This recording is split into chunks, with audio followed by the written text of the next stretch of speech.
Considérons l'association de condensateurs. Commençons par la disposition en série, c'est-à-dire que les condensateurs sont parcourus par le même courant. Nous avons deux condensateurs C1 et C2 placés en parallèle. Le condensateur C1 possède la charge Q dans la première armature. La deuxième armature est en influence totale avec la première. Elle porte donc la charge moins Q. Cette même armature constitue avec la première armature du condensateur C2 un conducteur qui est isolé. Il ne peut pas perdre de la charge et il ne peut pas en recevoir. Initialement, ce conducteur était neutre. Il doit rester neutre. Donc la charge de l'armature du condensateur C2 doit être Q pour que le total soit nul. Cette première armature du condensateur C2 est en influence totale avec la deuxième armature. La charge de la deuxième armature doit être égale à moins Q.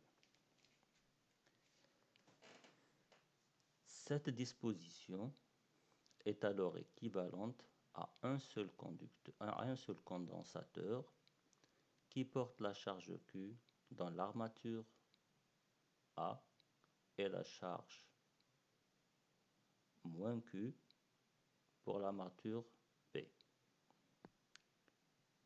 Si on veut trouver la relation entre les capacités du condensateur équivalent et des deux condensateurs, on doit calculer la différence de potentiel VA moins VB dans les deux situations. Dans la première, nous avons VA moins VB qui est égal à VA moins VD plus VD moins VB. VA moins VD est la DDP aux bornes du premier condensateur.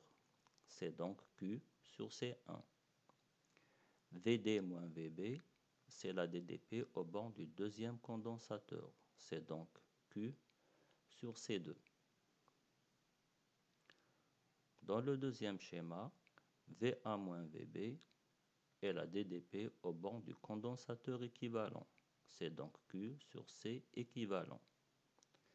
Comme c'est la même DDP, l'identification de la relation étoile avec la relation 2 étoiles et la simplification par la charge Q nous donne la relation 1 sur CQ qui est égale à 1 sur C1 plus 1 sur C2. On réduit au même dénominateur et on trouve que c'est C2 plus C1 sur C1 fois C2. Par conséquent, C équivalent est égal à C1 fois C2 sur C1 plus C2.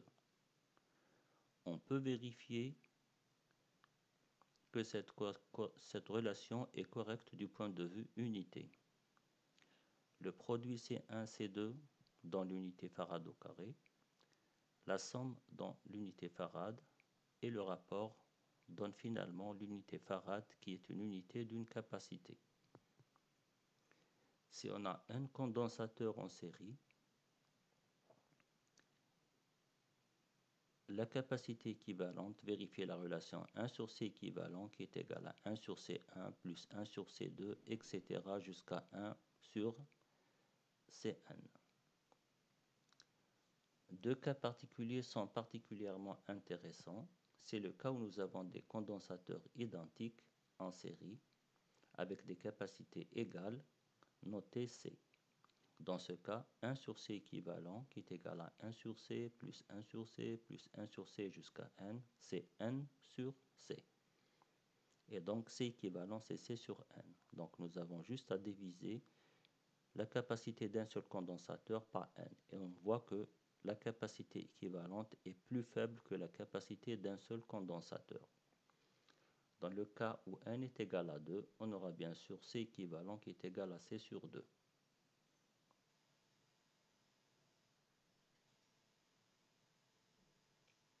Considérons maintenant la disposition en parallèle, c'est-à-dire que les condensateurs ont la même DDP en leur borne.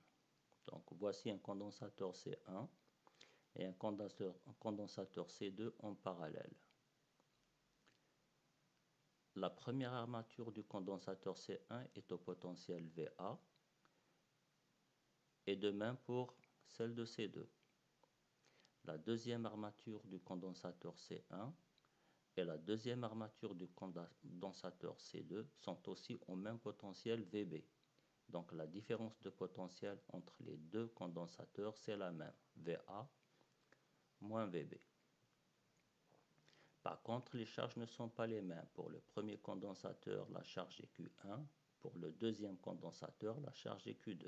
Et toujours, à cause de l'influence totale, les deuxièmes armatures portent les charges moins Q1 et moins Q2 respectivement. Donc cette disposition est équivalente à une seule armature au potentiel VA avec la charge Q1 plus Q2 qu'on a dessiné ici. Aussi, pour la deuxième armature, la charge c'est moins Q1 moins Q2. Donc c'est moins Q1 plus Q2.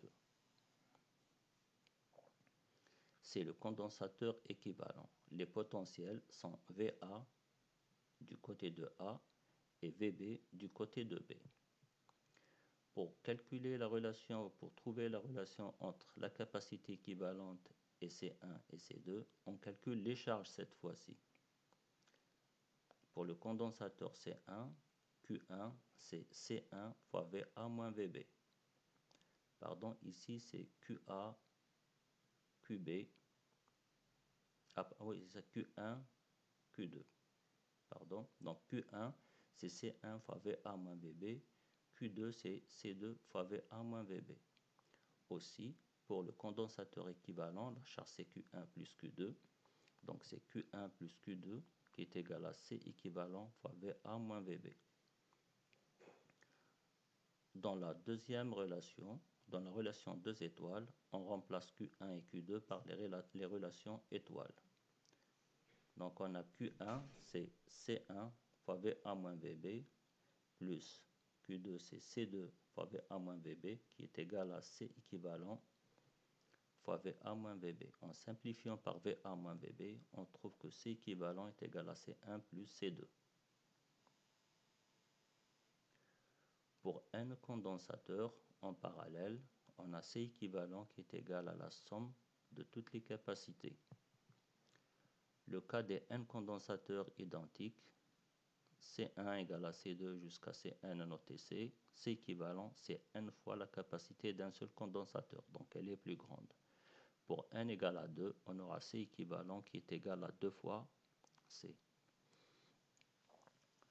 Nous terminons le chapitre sur les conducteurs en équilibre en considérant l'énergie interne d'un condensateur. Commençons par l'énergie interne de n conducteurs, qui ne constitue pas obligatoirement un condensateur ou des condensateurs. Si on a un conducteur A et un conducteur B au potentiel VA de charge QA et au potentiel VB avec une charge QB, l'énergie totale de ce système est 1 demi de QA fois VA plus 1 demi de QB fois VB. Si on a n conducteurs, on aura 1 demi de Q1 fois V1 plus 1 demi de Q2 fois V2 et jusqu'à 1 demi de Qn fois Vn. Pour un condensateur, on a QA qui est égal à Q et QB qui est égal à moins Q. En remplaçant dans cette relation, on trouve que c'est 1 demi de Q fois VA moins VB. En remplaçant VA moins VB par Q sur C, on trouve 1 demi de Q2 sur C. Ou bien on peut remplacer Q par C fois VA moins VB et on trouve 1 demi de C fois VA moins VB au carré.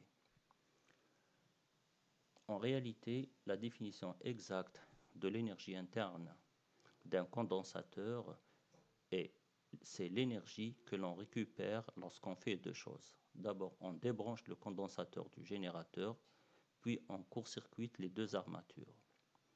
Lorsqu'on débranche, le condensateur garde les potentiels VA et VB et les charges QA et QB. Donc l'énergie interne de ces deux conducteurs, c'est U initial, c'est 1 demi de QA VA plus 1 demi de QB VB, qui est égal à 1 demi de Q fois VA moins VB, comme on l'a calculé tout à l'heure. Dans la deuxième situation, quand on court-circuite les deux armatures constituent un seul conducteur au même potentiel, V'A égale V'B égale V', et la charge totale devient nulle parce que la charge QA et QB se neutralisent si elles sont opposées. Donc Q' égale à 0. Donc l'énergie interne finale, UF, c'est 1 demi de Q' fois V' qui est égal à 0. L'énergie interne récupérée est égale à moins l'énergie perdue par le condensateur. L'énergie perdue par le condensateur, c'est UF moins UI. Comme UF est égal à 0, on trouve que l'énergie récupérée, c'est bien UI, qui est 1 demi de Q fois VA moins VB.